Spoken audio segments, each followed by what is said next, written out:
Luego de ser liberado de prisión y expulsado de Cuba por Fulgencio Batista, Fidel Castro se exilió en México.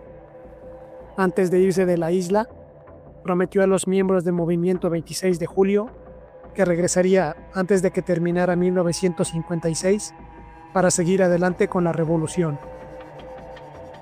Para cumplir esa promesa, se vio obligado a vivir en la clandestinidad en el país que le había dado asilo, el cual, por otro lado, no permitiría que se organizara un movimiento subversivo en su territorio. Fue así como se organizó el movimiento armado con otros exiliados cubanos, bajo la constante vigilancia de las autoridades mexicanas, la inteligencia estadounidense y la cubana.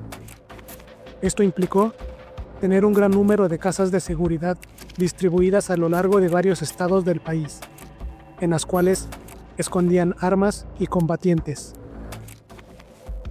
Tenían uno de esos lugares en Tuxpan, Veracruz, otro en Chalco, Estado de México. Tenían que ser lugares grandes y aislados para poder practicar el tiro. En una de esas casas en la Ciudad de México, conocería a Ernesto Guevara y lo convencería de unirse a su expedición revolucionaria. A pesar de que extremaban las precauciones para pasar desapercibidos, el 21 de junio de 1956, Fidel Castro y otros exiliados fueron detenidos por elementos de la Policía Judicial Federal. Según narró en entrevista para la escritora cubana Katiuska Blanco para su libro Guerrillero del Tiempo, el actuar de la policía mexicana fue impecable, y a pesar de que todos los revolucionarios iban armados y listos para vender cara a su vida, la policía logró someterlos y realizar la detención sin realizar un solo disparo. Pero esto en realidad resultó ser algo beneficioso para ellos, ya que de hecho, la policía no sabía quiénes eran y qué estaban haciendo en México. La policía los detuvo pensando que eran miembros de una banda de delincuentes que operaba en la zona. Declaró que los policías fueron muy profesionales, que simulaban que iban a martirizarlos para hacerlos hablar, pero nunca lo hicieron. Aún así, al comenzar las averiguaciones, fueron descubriendo de qué se trataba ese asunto y consiguieron obtener información que llevó a la detención de más revolucionarios, entre ellos Ernesto Guevara, que se encontraba en el rancho Santa Rosa en Chalco, así como el decomiso de pertrechos para su misión.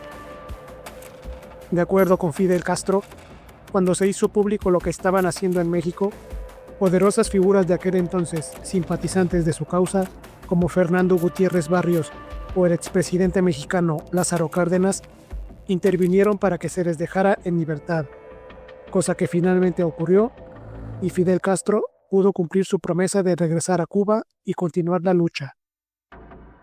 Esta es la versión de Fidel Castro. Sin embargo, en su libro Lo negro del negro Durazo, escrito por José González González, narra una versión muy diferente de los hechos. Arturo Durazo Moreno fue un miembro del Servicio Público Mexicano que ocupó diferentes cargos en el ámbito de la seguridad pública, entre ellos el de jefe de la policía de la Ciudad de México. Se ha convertido en una leyenda en la vida pública nacional debido a los enormes niveles de corrupción y colusión con la delincuencia que llegó a ejercer durante sus mandatos. José González González llegó a ser su mano derecha y en su libro de memorias relata cómo el negro Durazo solía presumir cómo, cuando trabajaba en la Policía Judicial Federal, participó en la detención de Fidel y del Che, y contaba orgulloso cómo los había humillado y realizado diferentes vejaciones. Entre risas y carcajadas, solía decir que les había aplicado descargas con una macana eléctrica en los testículos. Los había amarrado a una tabla y los había sumergido inmóviles a una pila de agua e incluso había abusado de ellos con un palo de una escoba. Pinche flaco, hubieras visto, hasta los ojitos se les botaban a los cabrones y la cerilla se les salía por las orejas, le dijo en una ocasión. Además de esto, en diversas ocasiones que le acompañó en vuelos comerciales, el negro le hacía el comentario de que si secuestraban el avión y lo desviaban a Cuba, él se cortaría las venas. Esto después de que varios aviones fueran secuestrados y desviados a Cuba por simpatizantes comunistas en los años 70. ¿Y tú?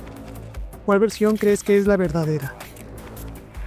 Para acabar, en el libro de memorias, Fidel Castro declaró que al momento en que iba a ser aprehendido, estaba seguro de que los hombres eran agentes cubanos o gángsters contratados por estos para acabar con él, por lo que estaba listo para abatir a varios de ellos que tenía en la mira.